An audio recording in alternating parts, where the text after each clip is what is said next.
રાજકોટમાં ગોકુલનગર આવાસને ગેરરીતિનો મામલો હાલ પ્રકાશમાં આવ્યો છે। રાજકોટથી આલા મહત્વપૂર્ણ સમાચાર સામે આવ્યા છે, જ્યાં બંને કોર્પોરેટરની સામે શિક્ષાત્મક પગલાં લેવાયા છે। બંને કોર્પોરેટરને પક્ષમાંથી સસ્પેન્ડ કરી દેવામાં આવ્યા છે।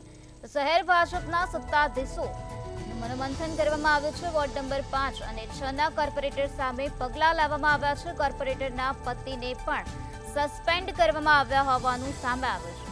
તો રાજકોટના ગોકુલનગર આવાસ ગેરરીતિના મામલામાં બંને કોર્પોરેટર સામે શિક્ષાત્મક પગલાં લેવાયા છે। બંને કોર્પોરેટરને પક્ષમાંથી સસ્પેન્ડ કરી દેવામાં આવ્યા છે। શહેર ભાજપના સત્તાધીશો દ્વારા આ પ્રકારે મનોમંથન કરવામાં આવ્યું, જેમાં વોર્ડ નંબર 5 અને વોર્ડ નંબર 6 ના કોર્પોરેટર સામે પણ પગલાં લેવાયા। કોર્પોરેટરના પતિને પણ સસ્પેન્ડ કરી દેવામાં આવ્યા છે।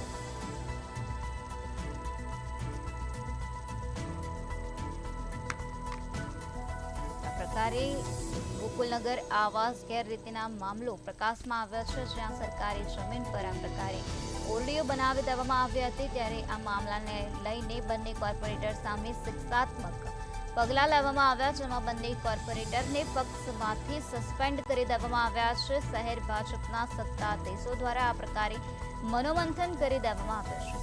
વોર્ડ નંબર 5 ના કોર્પોરેટર સામે શિક્ષાત્મક પગલાં લેવામાં આવ્યા છે। આ સાથે વોર્ડ નંબર 6 ના કોર્પોરેટર સામે પણ શિક્ષાત્મક પગલાં લેવાયા છે। કોર્પોરેટરના પતિને પણ સસ્પેન્ડ કરી દેવામાં આવ્યા છે।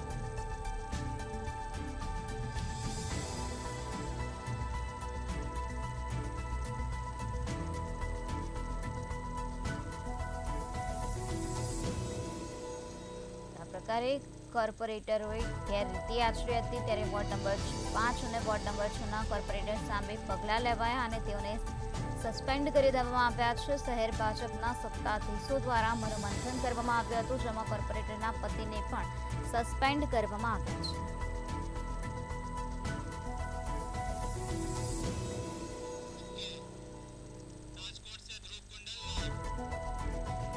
આજ મુદ્દે વધુ માહિતી આપવા માટે આપણી સાથે સંવાદદાતા ધ્રુવ કુંડેલ જોડાઈ ગયા છે। જે ધ્રુવ, રાજકોટમાં ગોકુલનગર આવાસ ગેરરીતિ મામલામાં બંને કોર્પોરેટરને સસ્પેન્ડ કરી દેવામાં આવ્યા છે। પક્ષમાંથી શું છે વધુ વિગત?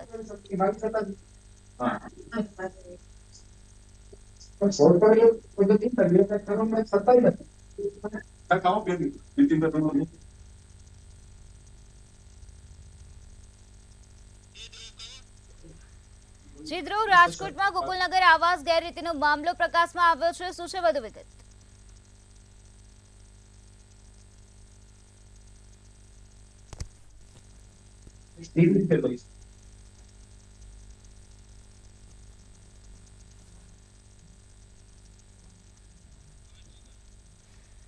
શહેર ભાજપના સત્તાધીશો દ્વારા મનોમંથન કરવામાં આવ્યું હતું। બંને કોર્પોરેટરને પક્ષમાંથી સસ્પેન્ડ કરી દેવામાં આવ્યા છે। વોર્ડ નંબર 5 ના અને 6 ના કોર્પોરેટર સામે પગલાં લેવાયા। કોર્પોરેટરના પતિને પણ સસ્પેન્ડ કરી દેવામાં આવ્યા હોવાનું સામે આવ્યું છે।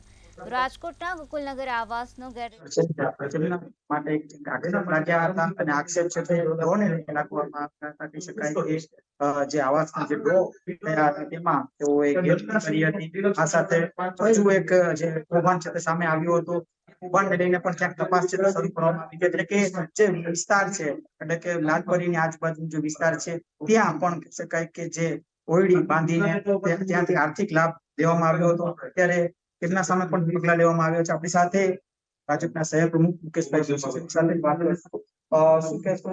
એક સભ્ય વાત છે રદ કરવામાં આવશે 6 વર્ષ માટે। ખાસ તો એક પ્રશ્ન પણ આવ્યો હતો કે લાંબા સમયથી આ ગેરરીતિઓ કરી રહ્યા છે, ત્યારબાદ એક્શન છે તે પક્ષ ભારતીય જનતા પાર્ટી એવું સ્પષ્ટ માને છે કે પાર્ટીનો કોઈ પણ કાર્યકર્તા અનુશાસનની અંદર કામ કરે, પાર્ટીની ગાઈડલાઈન મુજબ કામ કરે, પ્રજાના સાચા સેવક તરીકે કામ કરે, એ પાર્ટીનો નિયમ છે। છેલ્લા 4 દિવસથી રાજકોટની અંદર બહુ ચર્ચિત આ પ્રકરણ બહુ ગાજતું, જેના સંદર્ભે તપાસ કમિટીની રચના પણ થઈ, તપાસ કમિટીનો અહેવાલ પણ આવ્યો અને અહેવાલના આધારે ભારતીય જનતા પાર્ટીના હાઈકમાન્ડની સૂચના અને માર્ગદર્શન મુજબ બંને કોર્પોરેટરોને 6 વર્ષ માટે પાર્ટીમાંથી સસ્પેન્ડ કરવામાં આવ્યા છે। ખાસ તો કોર્પોરેટર પદેથી પણ આવી રહી છે કે તેમાંથી સસ્પેન્ડ કરવું જોઈએ। એવી જ વાત આવી રહી છે. તો તેના માટે કઈ રીતે પક્ષ હવે કાર્યવાહી કરશે? માત્ર ભારતીય જનતા પાર્ટીના અધ્યક્ષ તરીકે મારું કામ છે એ તપાસના આધારે પાર્ટીના કાર્યકર્તા તરીકે સસ્પેન્ડ કરવાનો એ મારો અધિકાર છે. એટલા માટે અને હાઈકમાન્ડની સૂચના પ્રમાણે આ નિર્ણય અત્યારે લીધો છે. ખાસ આપને જે જે રચના કરી છે, કમિટીની રચના કરી હતી, એમાં કયા કયા સુઝાવો આવ્યા અને હાઈકમાન્ડ તરફથી કઈ પ્રકારની સૂચના આપણને મળી? સમિતિના સૂચનોના આધારે સમિતિના રિપોર્ટના આધારે જ આ પગલું ભરવામાં આવ્યું છે અને આ કમિટીના રિપોર્ટના આધારે અમે પ્રદેશના મંત્રીઓ હાઈકમાન્ડ સમક્ષ માર્ગદર્શન માંગ્યું અને એમની સૂચના પ્રમાણેની આ કાર્યવાહી થઈ છે. 6 વર્ષ માટે તેઓ ભાજપના કોઈ પણ કાર્યક્રમમાં નહીં આવી શકે, પણ રાજકોટ મહાનગરપાલિકામાં આવી શકશે, કોઈ ગેરરીતિ હવે પણ કરી શકે છે. શું કહેશો? એને લઈને ચૂંટણી પછી પદ જશે કે કેમ? આ મારો વિષય નથી. આના માટે હું કાંઈ કહી શકું નહીં. એટલા માટે no comment. ચોક્કસથી આ હતા આપણી સાથે મુકેશભાઈ કૌશિકે જેઓ જણાવી રહ્યા છે, પક્ષ તરફથી જે કોઈ સૂચના મળી છે તેઓને, એટલે કે હાઈકમાન્ડ તરફથી જે સૂચના મળી છે તેના આધારે આ બંને કોર્પોરેટરોને સસ્પેન્ડ કરવામાં આવ્યા છે. આ સાથે તેઓ અત્યારે હાલ જે બંને કોર્પોરેટર છે તે અપક્ષ તરીકે ઓળખાશે.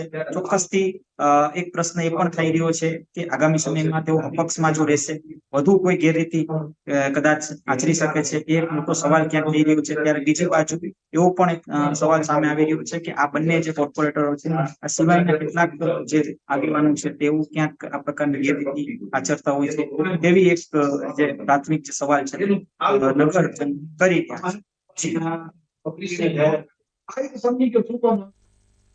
શ્રીધ્રુવ, સમગ્ર માહિતી આપવા બદલ આભાર. રાજકોટના ગોકુલનગર આવાસમાં જે ગેરરીતિનો મામલો પ્રકાશમાં આવ્યો, જેમાં બંને કોર્પોરેટર સામે શિક્ષાત્મક પગલાં લેવાયા છે. બંને કોર્પોરેટરને પક્ષમાંથી સસ્પેન્ડ કરી દેવામાં આવ્યા છે. તો શહેર ભાજપના સત્તાધીશો દ્વારા મનોમંથન કરવામાં આવ્યું. વોર્ડ નંબર 5 અને વોર્ડ નંબર 6 ના કોર્પોરેટર સામે પગલાં લેવાયા અને આ સાથે કોર્પોરેટરના પતિને પણ સસ્પેન્ડ કરી દેવામાં આવ્યા છે.